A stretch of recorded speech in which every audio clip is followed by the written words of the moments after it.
ఓం సద్గురుభ్యో నమః. గురు బ్రహ్మం గురుర్విష్ణు గురుదేవో మహేశ్వర గురు సాక్షాత్ పరబ్రహ్మం తస్మై శ్రీ గురవే నమః. సూక్ష్మములో మోక్షం. చినరామచంద్ర సుజ్ఞాన శతకం. సంసారమందుండి సాధించే మోక్ష మార్గం. 16వ అధ్యాయము. 1. ఆత్మ అనగానేమి. 2. ఆత్మను గుర్తించుట ఎట్లు. 3. తారకమనగానేమి. 4. సోహంబు అనగానేమి. 5. సప్తచక్రముల గురించి. 6. ఒక పద్ధతి ప్రకారము సోహంబును ధ్యానము చేయు విధానమును గురించి. పద్యములు, వాటి భావము, వివరణ, 2 తత్వములు ఈ వీడియో ద్వారా ఎరిగించబడుచున్నది. ఆత్మయనగ జోడు యది చైతన్యంబు, ఆత్మయనగ జోడు యది చైతన్యంబు, తెలివియనుచు నీలో కలిగినదియే, తెలివియనుచు నీలో కలిగినదియే, సృష్టి జగములెల్ల సృష్టించునది ఏను, సృష్టి జగములెల్ల సృష్టించునది ఏను, వేదము చినరామచంద్ర బోధ, వేదము చినరామచంద్ర బోధ. భావము. ఆత్మ అనగా అది చైతన్యము అనగా శక్తి. తెలివి అనుచు నీలో అనగా తనలో కలిగి ఉన్నదేదో అదే ఆత్మ. ఈ ఆత్మశక్తి వలననే సృష్టి జగములు సృష్టించబడుచున్నవి అని భావము. ఈ విధముగా సృష్టి జగములు ఆత్మ వలననే సృష్టించబడుచున్నవని ఎరిగించినట్టి వేదము, జ్ఞానము చినరామచంద్రబోధ. దేని వలన వింటూ దేని వలన జూచు, దేని వలన వింటూ దేని వలన జూచు, దేని వలన పలుకులన్నీ వచ్చు, దేని వలన పలుకులన్నీ వచ్చు, అవియు జరుపునేదో యది ఆత్మయగునయా, యవియు జరుపునేదో యది ఆత్మయగునయా, వేదము చినరామచంద్ర బోధ,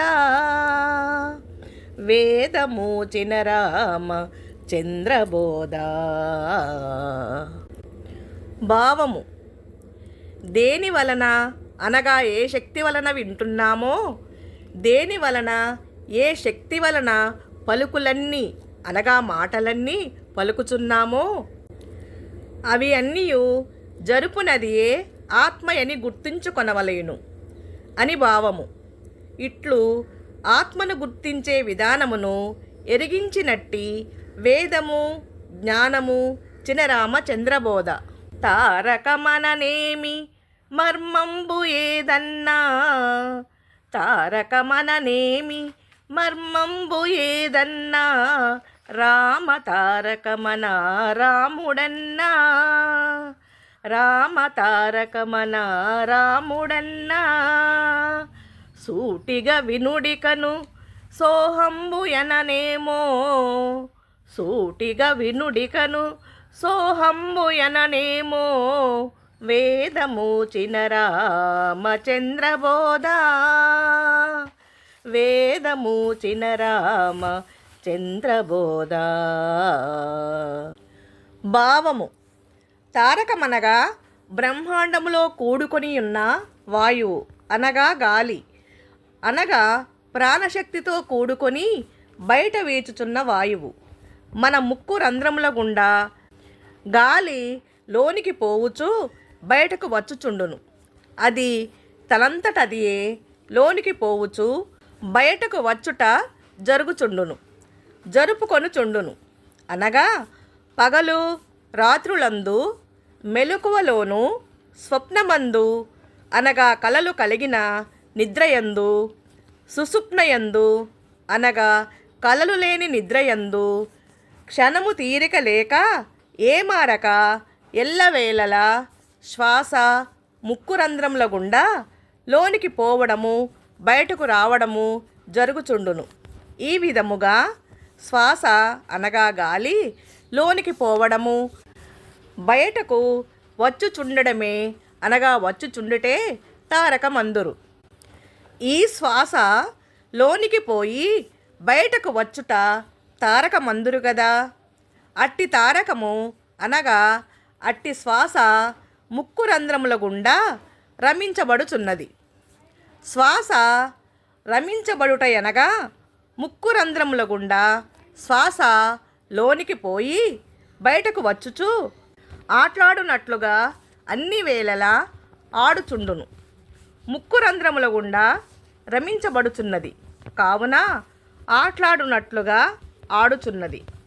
రమించువాడు రాముడనియు, శ్వాస లోనికి పోయి బయటకు వచ్చుట తారకము కావున రెంటిని కలిపి రామతారకమని సద్గురువులు చెప్పబడిరి. ఇంకా సోహమనగా ఇప్పుడు దాని మర్మము కూడా వివరించబడుచున్నది. ఈ పీల్చే శ్వాస అనగా లోనికి పోయే శ్వాసను తారకమనియు, అట్టి తారకమునకే సద్గురువులు రహస్యంగా సోహంబని చెప్పుచుందురు. కావున తారకమనిన రాముడనిన రామతారకమనిన సోహంబనిన ఒకటేనని భావము. ఈ విధముగా సందేహము లేకుండా తారకము, దాని మర్మము, రహస్యముగా పిలువబడే పేర్లు వివరంగా వివరించినట్టి వేదము, జ్ఞానము చినరామచంద్రబోధ. జూడబీల్చె గాలి సో శబ్దమినబడును, చూడబీల్చె గాలి సో శబ్దమినుబడును, విడుచునప్పుడు హంగా వినియుబడును, విడుచునప్పుడు హంగా వినియుబడును. సోను హంను గలిపి సోహంబు ఎనబడే, సోను హంను గలిపి సోహంబు ఎనబడే, వేదము చినరామచంద్రబోధ, వేదము చినరామచంద్రబోధ. భావము: మనము పీల్చున్నప్పుడు శ్వాసను శ్రద్ధగా గమనించిన ఎడల సోయను శబ్దముగా వినబడుచుండును. అందువలననే పీల్చే శ్వాసకు అనగా గాలికి గుర్తుగా సో అను అక్షరమును సూచించబడినది. అటులనే మనము విడిచే గాలిని అనగా విడిచే శ్వాసను శ్రద్ధగా గమనించిన ఎడల హం అనే శబ్దముగా వినబడునట్లుగా వినబడుచుండును అనగా వినబడును. అందుకే విడిచే గాలికి హం అనే గుర్తుగా అనగా హం అనే అక్షరమును సూచించబడినది. అనగా సోను మరియు హంను ఈ రెండు అక్షరములు కలిపి సోహంబు అని చెప్పబడినది. దీనినే సోహంబు అనే రెండు అక్షరముల మంత్రమందురు. సో అనగా పీల్చే గాలి, హం అనగా విడిచే గాలి అనియు, సోహంబు అనగా పీల్చే గాలి వదిలే గాలి అనియు సోహంబుకు అర్థము. అనగా తారకమన్నా సోహంబన్నా ఒకటేనని భావము.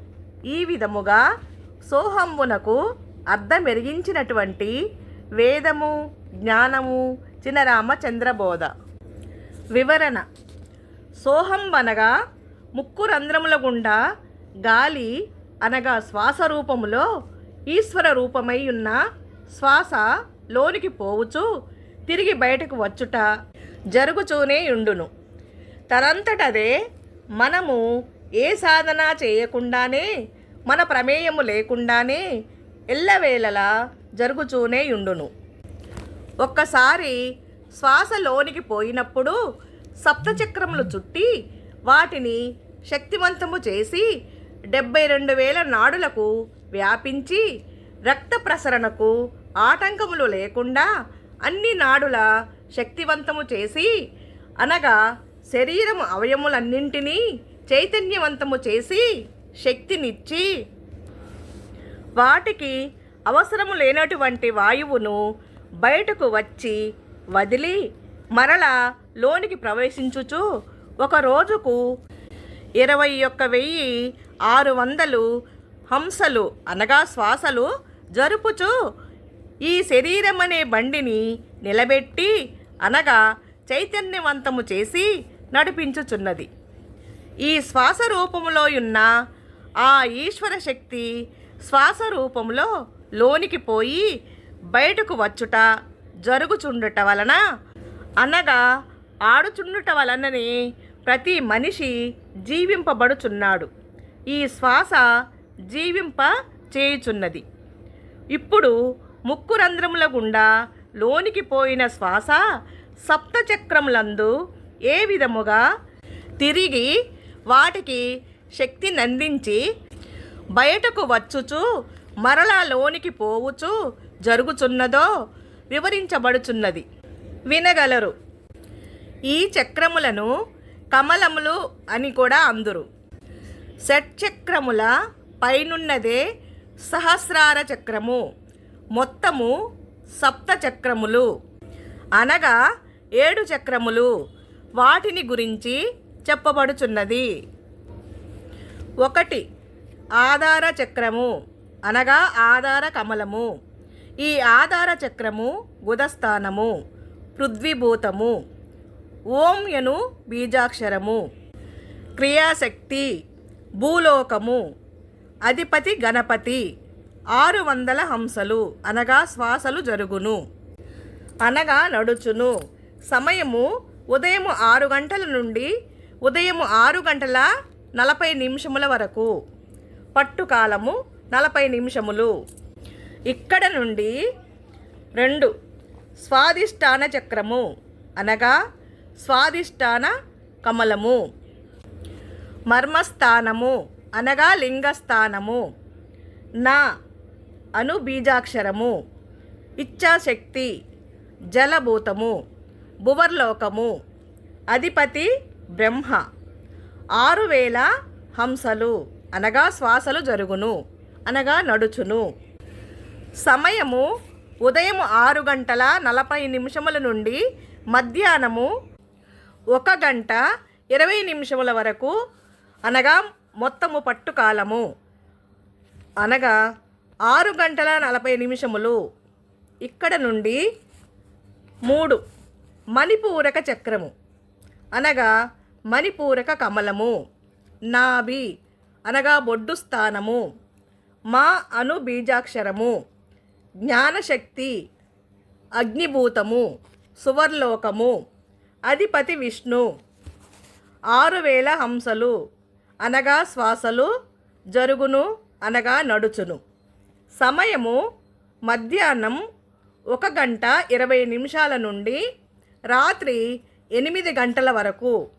మొత్తము పట్టుకాలము అనగా 6:40. ఇక్కడ నుండి 4 అనాహత చక్రము అనగా అనాహత కమలము. ఈ చక్రము హృదయస్థానమందుండును. సి అను బీజాక్షరము. ఆదిశక్తి వాయుభూతము. మహర్లోకము. అధిపతి రుద్రుడు. 6,000 హంసలు అనగా శ్వాసలు జరుగును అనగా నడుచును. సమయము రాత్రి 8 గంటల నుండి రాత్రి 2:40 వరకు అనగా మొత్తము పట్టుకాలము 6:40. ఇక్కడ నుండి 5 విశుద్ధ చక్రము అనగా విశుద్ధ కమలము. కంఠస్థానము. వాయను బీజాక్షరము. పరాశక్తి ఆకాశభూతము. జనర్లోకము. అధిపతి శివుడు. 1000 హంసలు అనగా శ్వాసలు జరుగును అనగా నడుచును. సమయము రాత్రి 2:40 నుండి తెల్లవారు జామున 3:46 వరకు అనగా మొత్తము పట్టుకాలము 1 గంట 6 నిమిషాల 40 సెకండ్లు. ఇక్కడ నుండి 6 ఆజ్ఞాచక్రము అనగా ఆజ్ఞా కమలము. ఇది త్రికూట స్థానము. 2 కనుబొమ్మల మధ్య నుండే స్థానము. యా అను బీజాక్షరము. తపోలోకము అధిపతి జీవుడు.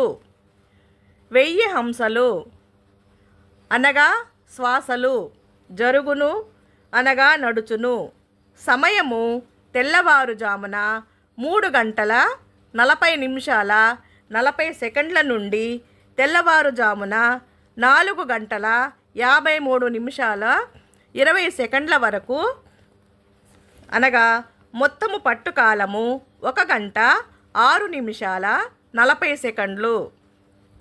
ఇక్కడి నుండి 7 సహస్రార చక్రము అనగా సహస్రార కమలము. ఇది పాల భాగము, నుదుటి భాగము. ఇది నుదుటి భాగము చుట్టుకొని బ్రహ్మరంధ్రము వరకు. బ్రహ్మరంధ్రం అనగా శిరస్సులో మధ్య భాగము మాడు. ఈ బ్రహ్మరంధ్రము మూయబడి ఉండును. దాని లోపలి భాగమంతా సహస్రార చక్రం అనబడును. అనగా మెదడు భాగమంతా సహస్రార చక్రం అనబడును. రామ్ అనే బీజాక్షరము.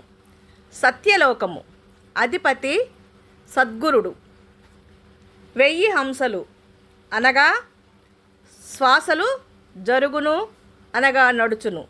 సమయము తెల్లవారుజామున 4 గంటల 53 నిమిషముల 20 సెకండ్లు మొదలుకొని ఉదయము 6 గంటల వరకు. మొత్తము పట్టుకాలము 1 గంట 6 నిమిషాల 40 సెకండ్లు. ఈ విధముగా మన ప్రమేయము లేకుండానే తనంతటదే శ్వాస ముక్కు రంధ్రముల గుండా లోనికి పోయి ఆ సప్తచక్రములను శక్తివంతము చేసి 72,000 నాడులకు రక్త ప్రసరణకు ఆటంకములు లేకుండా చేసి శరీర అవయములన్నింటికి బలమును చేకూర్చుచు వాటికి సరిపడని వాయువును బయటకు వదులుచు లోనికి బయటకు రేయింబగళ్ళు ఏమారక తిరుగుచు ఈ శరీరమును నిలబెట్టి నడుపుచున్నదే సోహం అనగా తారకం అని ఎరిగించబడినది. ఇట్టి శ్వాసను అనగా సోహంబును ఒక పద్ధతి ప్రకారము ధ్యానము చేస్తుచుండుట వలన సప్తచక్రములు ఇంకా బలవంతమై ఉండి శరీర అవయవములు శక్తివంతమై ఉండును. రోగములు త్వరగా రావు. కోరికలు రానియకుండా ధ్యానము చేయుచున్నప్పుడు మనసు నిలకడ కలిగి జీవేశ్వరైక్యము అనగా జీవేశ్వరైక్యత పొందిన భావము కలుగును. ఆ ధ్యానమును వదిలినప్పుడు మరల జీవుడు యథాస్థితిలోనికి వచ్చును. అప్పుడు మంచి కోరికలపై ధ్యాస ఉంచి నడుచుకోవలేను. ఒక పద్ధతి ప్రకారము సోహంబని మదిలో అనుకుంటూ ధ్యానము చేయు విధానము ఎట్లనగా నాసిక రంధ్రముల గుండా అనగా ముక్కు రంధ్రముల గుండా శ్వాసను లోపలికి పీల్చుకొనుచున్నప్పుడు నిదానముగా యా శ్వాసతో కూడా సో అని మదిలో అనుకుంటూ శ్వాసను లోనికి పీల్చుకొనవలేను. ఎంతవరకు శ్వాసను కడుపులో నింపుకొనగలవో అంతవరకు శ్వాసను కడుపులో నింపుకొని కొంచెము సేపు మాత్రమే ఆపి మరల లోపలి శ్వాసను అనగా గాలిని నిదానముగా హమ్ అని మదిలో అనుకుంటూ యా శ్వాసను బయటకు వదులుచు మరల సో అని నిదానముగా శ్వాసను పీల్చుకుంటూ కొంచెం సేపు ఆపి హమ్ అని మదిలో అనుకుంటూ శ్వాసను వదులుకుంటూ ధ్యానము చేసుకొనచుండవలెను. ఈ విధముగా కుటుంబ పోషణ బాధ్యతలు కలిగిన గృహస్థులు రోజుకు 5 లేక 10 సార్లు చేసుకొనవచ్చును. ఇదే సులభమైన పద్ధతి తారక యోగము. సోయని పీల్చుకుంటూ హమ్ అనుకుంటూ శ్వాసను వదులుచున్నప్పుడు అనగా ధ్యానము చేయుచున్నప్పుడు ఆ ధ్యానములో మనసు చాంచల్యము లేకుండా యుండును. ఒకవేళ ఆ ధ్యానయోగములో తలంపులు వచ్చినా లేదా బయట నుండి భంగము కలిగినా వెంటనే ఆపుకొని మరలా ధ్యానము చేసుకొనవచ్చును. లేదా ఎప్పుడు సమయము కుదిరినా అప్పుడు ధ్యానము చేసుకొనవచ్చును. సమయము కుదరనప్పుడు కుటుంబ పోషణ బాధ్యతలు కలిగిన గృహస్థులు 2 రోజులకు ఒకసారైనా చేసుకొనవచ్చును. కుదరనప్పుడు చేయకున్నా ఏమీ కాదు, చేసుకుంటే తప్పు లేదు. నేను ధ్యానము చేయడము లేదని అనుమానాలు పెంచుకొని భయపడి బాధపడవద్దు. నీవు ధ్యానము చేయకున్నా తనంతటదే రేయింబగళ్ళు రోజుకు 21,600 జపములు జరుపుకొనుచు అన్ని అవయవములను శక్తివంతము చేసి మనిషి జీవింపచేయుచున్నదని ముందే తెలుసుకున్నాము కదా. కాబట్టి ధ్యానము చేసుకుంటే మంచిదే. ఇంకా బాగా అవయవాలన్నీ శక్తివంతమై ఉండును, శరీరము ఆరోగ్యవంతమై ఉండును, మంచి ఫలితాలను పొందవచ్చును. ఈ విద్యను సద్గురువులు దగ్గరుండి నేర్పించే ధ్యాన విద్య. ఈ విద్యను సద్గురువులు దగ్గరుండి నేర్పించిన విధముగా ధ్యానము చేసుకుంటే మంచిది. సద్గురువులు దగ్గరుండి నేర్పించకుండా ఉంటే ఆ గృహస్థులు అనగా సంసారమును పోషించుకొనుచుండేడి వారు అనగా ముక్తి మార్గము కోరువారు ధ్యానము చేయకున్నా పర్వాలేదు. ఎందుకంటే ఆత్మజ్ఞానం ఎరుగుంటే చాలు, మోక్ష మార్గము పొందవచ్చును. ధ్యానము చేయుచున్నవారు కూడా ఆత్మజ్ఞానము ఎరుగుంటేనే వారికి మోక్షము. ధ్యానము కన్నా జ్ఞానము గొప్పది అనగా ఆత్మజ్ఞానము గొప్పదని సద్గురువులు చెప్పి ఉన్నారు.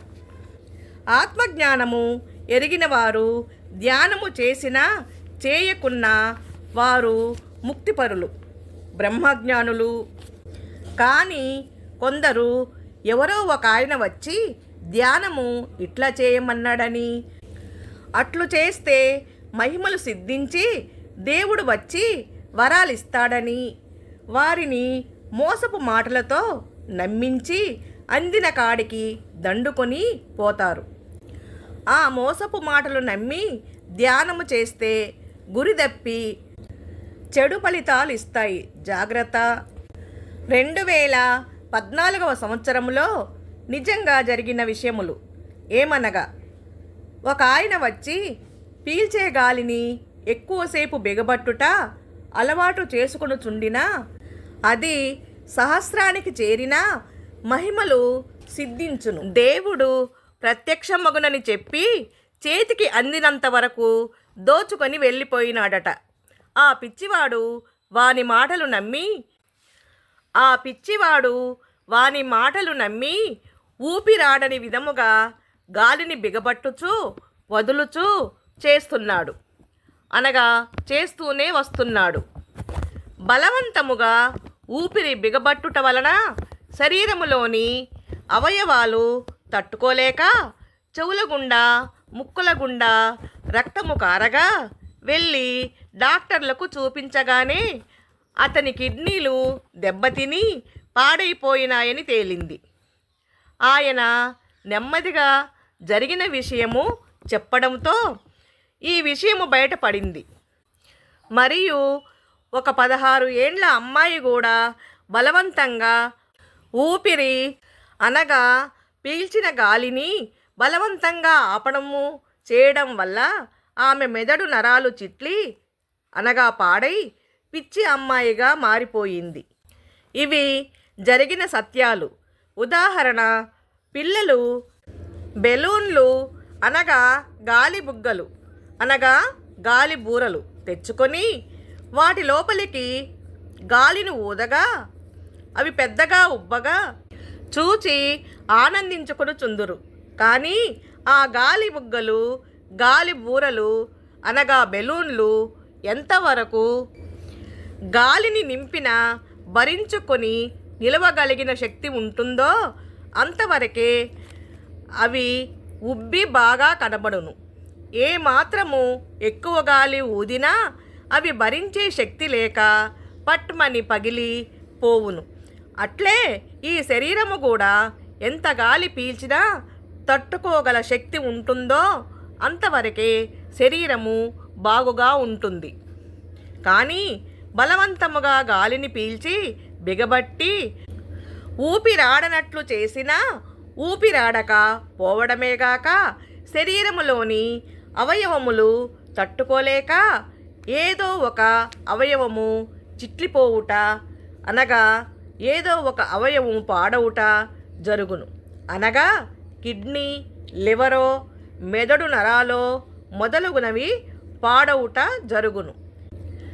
ఈ యోగమును గృహస్థులు అనగా సంసార బాధ్యతలు కలిగి సంసార పోషణ చేయువారు చేయరాదు, చేయదగిన విద్య కాదు. గృహస్థులు దెబ్బతింటే సంసారము దెబ్బతింటుంది. ఆలోచించండి, జాగ్రత్త. ఇట్టి విద్యను సన్యాసులు చేసుకొనవచ్చును. వారిపై ఎవరూ ఆధారపడి ఉండరు కాబట్టి మంచి జరిగినా చెడు జరిగినా ఏమీ కాదు. హిమాలయములలో ఋషులు ఉందురు అని అందురు.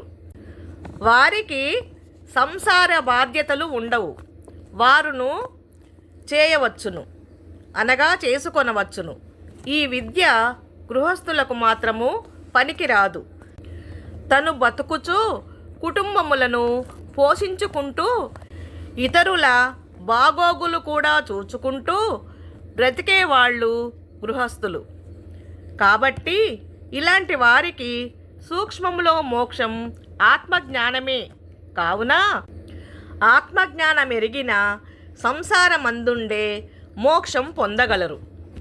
చినరామచంద్ర సుజ్ఞాన శతకం సూక్ష్మములో మోక్షం సంసారమందుండి సాధించే మోక్ష మార్గం గురించి వివరించబడినది. వినండి, చదవండి, సూక్ష్మములో మోక్షం పొందండి. వచ్చే వీడియోలో వినండి. 1 ఎరుకను గురించి, 2 జీవన్ముక్తుడెట్లుండును, 3 అచలమనగానేమి, 4 అచలభావమెరిగిన అచలుడెట్లుండును క్లుప్తముగా వివరించబడును. ఇప్పుడు తత్వములు 2. ఇప్పుడు ఒక తత్వము.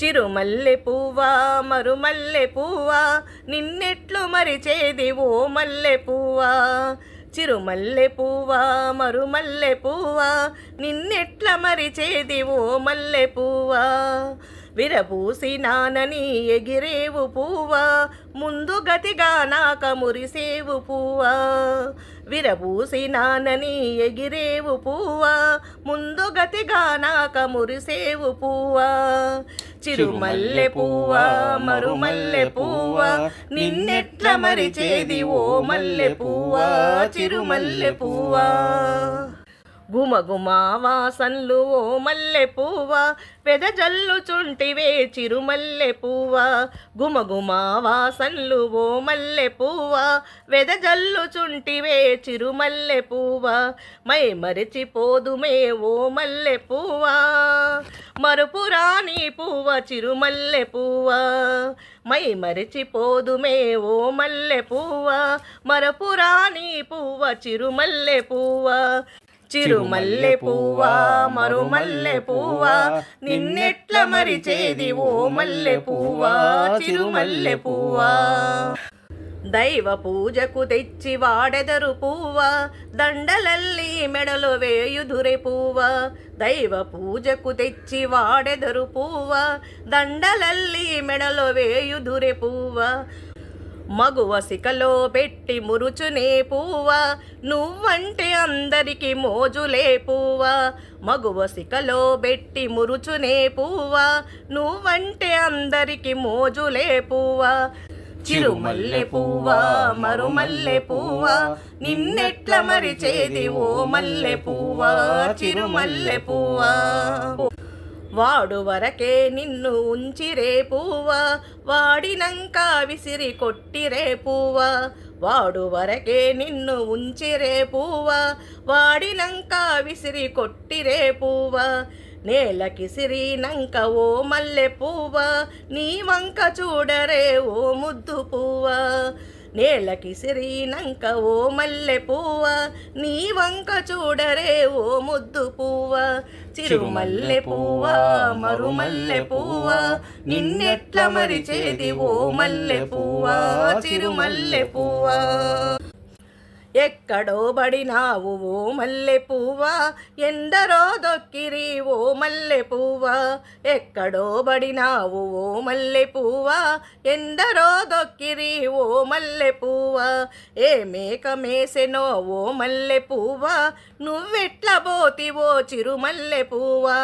ఏ మేక మేసెనో ఓ మల్లె పువ్వా, నువ్వెట్ల పోతివో చిరుమల్లె పువ్వా.